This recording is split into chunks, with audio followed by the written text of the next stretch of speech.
বন্ধুরা, আজ আপনাদের জন্য ডোরেমনের অনেক পুরাতন একটা এপিসোড নিয়ে এসেছি।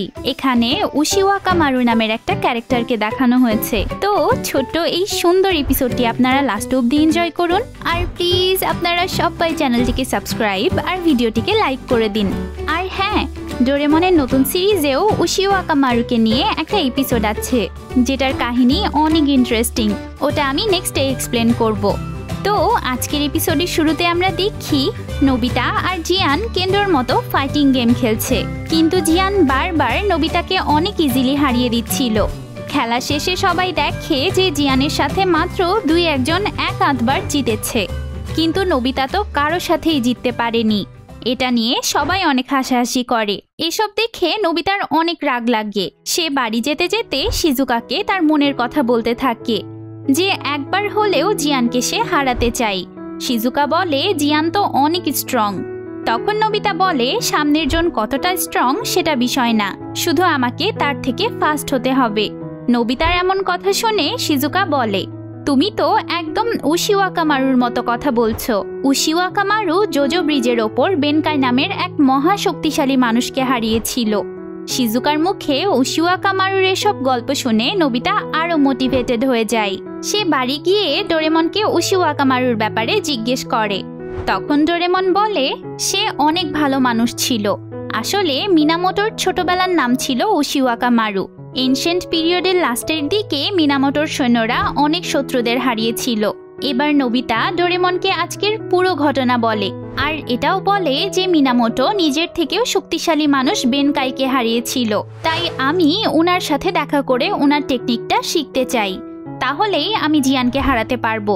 নোবিতার এমন কথা শুনে ডোরেমন প্রথমে তাকে বাধা দিতে চায়, কিন্তু পরে সে ভেবে দেখে জিয়ানকে হারানোর জন্য তো নোবিতা কোনো গ্যাজেট চাচ্ছে না, বরং কিছু শিখতে চাচ্ছে। তাই সে নোবিতাকে নিয়ে টাইম মেশিনে চেপে বসে আর 1170 সালের কুয়োটার পাহাড়ি এলাকার মধ্যে অবস্থিত মাউন্ট কুরুমাতে চলে যায়। পাহাড়ে এসে পৌঁছানোর পর ডোরেমন বলে যে মিনামোটো ছোটবেলায় এখানেই থাকতো। এই সময় তারা কারো আওয়াজ শুনতে পায়। সামনে কিছু দূর এগিয়ে যেতেই তারা দেখে যে মিনামোটো এত ছোট থাকতেও কত প্র্যাকটিস করত। তখন আবার নোবিতার সামনে একটা স্পাইডার চলে আসে আর নোবিতা চিৎকার করে ওঠে। এতে মিনামোটোর প্র্যাকটিস থেমে যায়।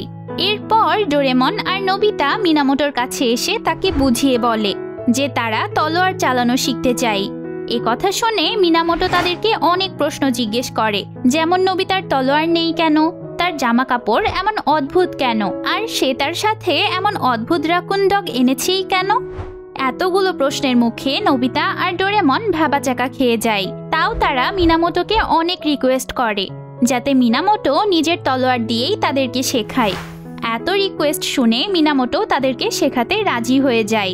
এবার মিনামোটো তাদেরকে তলোয়ার চালানো আর শত্রুকে আঘাত করার টেকনিক শেখায়। তারপর তারা একসাথে দ্রুত গতিতে দৌড়ের প্র্যাকটিস করে যাতে তাদের স্ট্রেংথ আর গতি বাড়ে। স্বাভাবিকভাবেই নোবিতা অল্পতেই হাঁপিয়ে যায়। প্র্যাকটিস শেষে নোবিতা প্রচুর ক্লান্ত হয়ে যায়, কিন্তু মিনামোটোর যেন কিছুই হয়নি। এমনকি মিনামোটোর পায়ে আঘাত লেগেছিল, কিন্তু এই আঘাতও তাকে দুর্বল করতে পারেনি।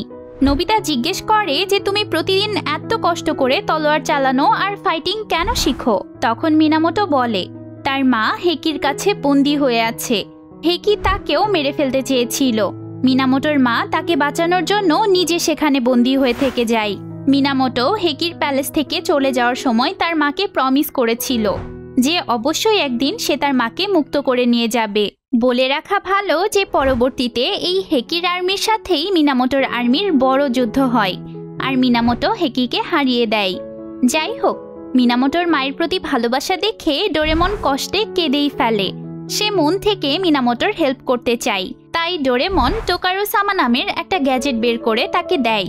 এই গ্যাজেটটা সে মিনামোটোর গলায় বেঁধে দেয় আর বলে এই গ্যাজেটটা তোমার মায়ের প্রতি ভালোবাসাকে তোমার শক্তিতে রূপান্তরিত করবে।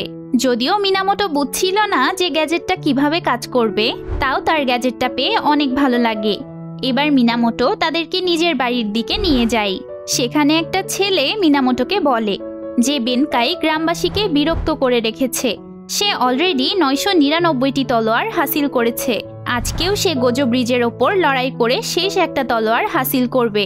1000টা তলোয়ার পেয়ে গেলে বেনকাইকে আর কেউ হারাতে পারবে না। এইসব কথা শুনে মিনামোটো টেনশনে পড়ে যায়। আজ রাতেই সে বেনকাইয়ের সাথে লড়াই করে তাকে হারাতে চায়। তার নিজের ওপর ভরসা ছিল। নোবিতারা তাকে বাধা দিতে লাগলে সে বলে, আমার কোনো বিপদ হলে এই গ্যাজেটটা তো আছেই হেল্প করার জন্য। তাই প্ল্যান মতোই রাতে তারা রেডি হয়ে গোজো ব্রিজের কাছে চলে যায়। কিছুক্ষণের মধ্যেই তারা বেনকাইয়ের আসার শব্দ শুনতে পায়। ব্রিজের ওপর বেনকাইয়ের এত বিশাল দেহকে আসতে দেখে সবাই ভয় পেয়ে যায়। তাও মিনামোটো সাহস নিয়ে বাঁশি বাজাতে বাজাতে তার সামনে যায়। মিনামোটোকে দেখেই বেনকাই তার তলোয়ারটা ভালোই দিয়ে দিতে বলে, কিন্তু মিনামোটো ঘৃণার সাথে তার প্রস্তাব রিজেক্ট করে আর তাকে উল্টো চ্যালেঞ্জ করে দেয় যে পারলে আমার তলোয়ার নিয়ে দেখাও। এবার বেনকাই রাগে মিনামোটোকে হামলা করে, কিন্তু সে ইজিলি বেনকাইকে ধোকা দিয়ে সরে যায়। মিনামোটোর এত ফাস্ট স্পিড দেখে বেনকাই তো অবাক ছিলই, তার সাথে সাথে মিনামোটোও হতবাক হয়ে যায়, কারণ তার নিজেকে অনেক হালকা আর পাওয়ারফুল মনে হচ্ছিল। সে ইজিলি বেনকাইয়ের সব হামলা থেকে বারবার বেঁচে যায়। বারবার হামলা করে বেনকাই যখন ক্লান্ত হয়ে পড়ে তখন মিনামোটো তাকে এক আঘাতেই হারিয়ে দেয়। ডোরেমন বলে যে মিনামোটোর মায়ের প্রতি ভাবনাগুলোই তার শক্তি হয়ে গেছে। লড়াই শেষে বেনকাই হার মেনে নেয়। লড়াইয়ে জিতে মিনামোটো অনেক খুশি ছিল। সে নোবিতাদের থ্যাঙ্কস দেয় আর বলে এই গ্যাজেটটার জন্যই আমি জিততে পেরেছি, কিন্তু মিনামোটো গ্যাজেটটা ফেরত দিতে চাই। এতে ডোরেমন ভীষণ অবাক হয় আর এটার কারণ জানতে চায়। তখন মিনামোটো বলে যে আমি এমন কোনো জিনিসের হেল্প ছাড়াই নিজ যোগ্যতায় স্ট্রং হতে চাই, যাতে আমার মা আমাকে দেখেই প্রাউড ফিল করে। সে কঠোর পরিশ্রম করে একজন ভালো সামুরাই হতে চায় আর তার মাকে মুক্ত করে আনতে চাই।